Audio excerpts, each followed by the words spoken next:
Here we are in the second Siona Chip Progress Workshop named Monitoring for Sustainable Management of Manning Resources. I am with Fernando da Piedade Carvalho, the Università de Lisboa. Thank you to participate. You were the chair of the session 1, Seawater Pollution. Yes. So I would like to make just one question. What are your feelings of this session? What kind of key message will be useful to bring back home?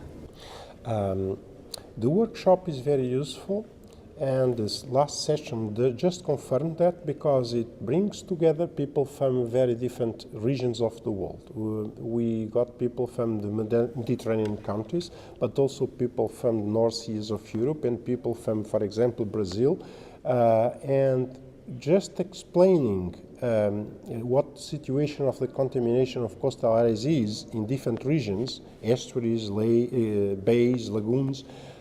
We just realized that the problems are very similar everywhere. We have large discharges of contaminants from cities, we have discharges of chemicals from the industries, we have, for example, petroleum hydrocarbons, we have PCBs, DDTs, but we also have toxins produced at the sea from, for example, the red tides from the phytoplankton blooms of poisoning species. So we are, as one of the speakers in the morning explained to us, we are getting a very important fraction of our food from the coastal seas. So the health of the coastal areas where we get fish both from the wildlife or from aquaculture, they depend, all this seafood depends on the quality of the water, and simultaneously water bodies, and coastal seas in particular, much more than the open ocean, they are receiving most of the chemicals, toxic chemicals that we produce on land. So it's very important that we succeed a good management of these areas, because our food depends on the environmental health of the coastal areas. So this relates with the objectives of the project. Yeah, exactly, because this is a workshop that was promoted, was made in the frame of the Siona Chip project. So how the Siona Chip project could contribute in this topic, and especially, I mean, the contaminant of the seafood and the coastal area?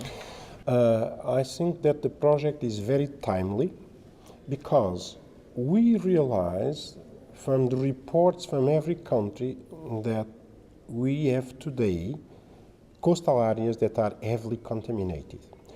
To perform the monitoring of all these areas through, let's call it, conventional chemical analysis is very expensive and takes a long time to have results. So collecting samples, getting the samples in the laboratory, treating the samples, extracting the contaminants, and doing, for example, HPLC analysis to quantify the concentrations of the contaminants takes a long time.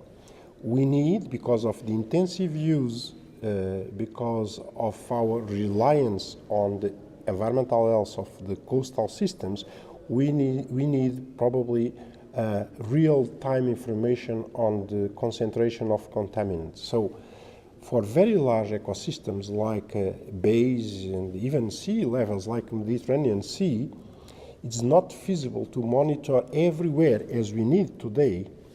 Is not feasible through using sample collection and analysis performed in laboratory. We really need to develop something like we have today for the weather forecasts. We need to have some kind of meteorological stations that are there in permanence and that give us some feedback on the parameters of the environment that we can, from home, from the workplace, from laboratories, that we can use for our information to the public, to the consumers, in order to be able to, for example, to get a warning about a red tide.